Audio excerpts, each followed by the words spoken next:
Hi, my name is Trevin Worm, and this is my Week 6 video brief. The two works that I'll be mentioning in this are Banks and Banks, 2013 book, Multicultural Education Issues and Perspectives, and Leonardo Z. and Broderick A.'s 2011 article, Smartness as Property, A Critical Exploration of Intersections Between Whiteness and Disability Students. So in terms of my own experiences with exceptionality as a person, I had a cousin who was born with cerebral palsy, and she was also born deaf. So I did have a lot of experience as a kid. My grandma would babysit all of us, and I had a lot of experience with watching her go through the struggles of school, watching her go through the struggles of accommodations at school and also at home, and then the experience of later on dealing with my friends and people whose opinion I valued, making fun of people with exceptionalities, and sort of trying to kind of find out where I fit in with that, because obviously I didn't like that, of people making fun of people with exceptionalities, but also you have that peer pressure of like wanting to fit in and wanting to be better. So it's like, do I hang out with my cousin? Do I not hang out with my cousin? Do I care for her? Do I not?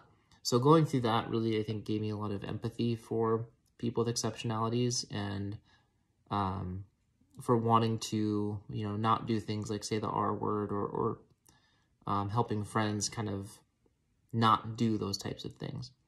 In terms of experiences as an educator, obviously working in diverse schools and urban schools, you encounter a whole gamut of exceptionalities, from ADHD to rating exceptionalities to learning exceptionalities.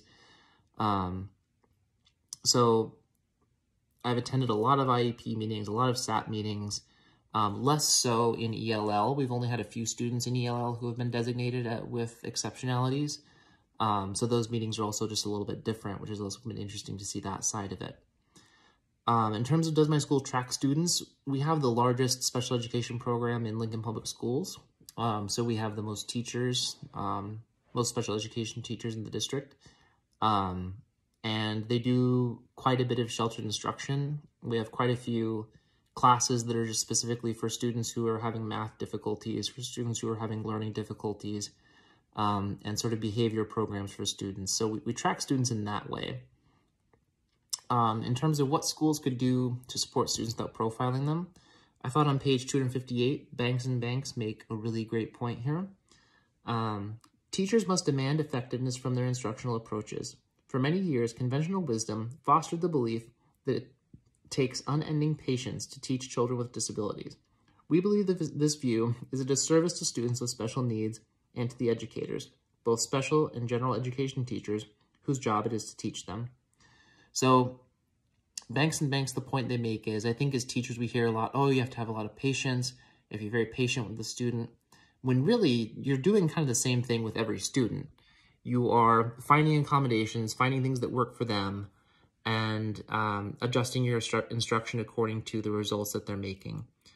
So that's one way to do it without profiling students or tracking students, is to do what do what you do as a teacher, to accommodate, to change lessons, not track is the wrong word in this context, but to make sure that students are meeting progress and making goals in whatever way you do that in your classroom.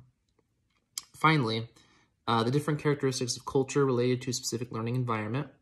I thought that Leonardo and Broderick's article on page 214 brought up something that was really, I had not thought about, and was a really important point with relation to culture and exceptionalities.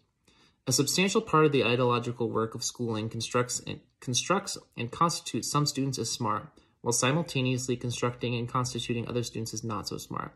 That is, some students are taught their intellectual supremacy and concomitant entitlement to cultural capital, whereas others are taught their intellectual inferiority and concomitant lack of entitlement to both an identity as smart and the cultural and material spoils that such an identity generally affords.